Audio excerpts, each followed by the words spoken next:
Put your hands up, medic. Hands up, medic. Hands up. Hands up. Can I shoot him?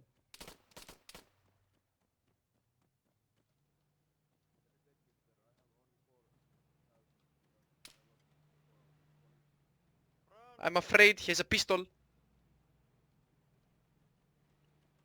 here. Run!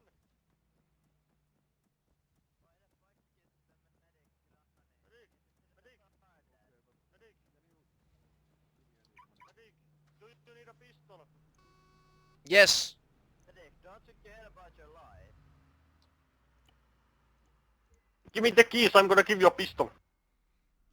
I'm gonna blast his bitch.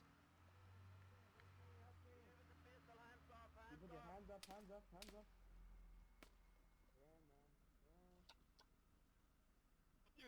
Put your hands up.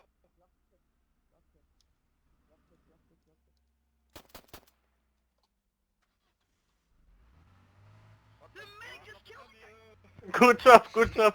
Thank you. Thank you.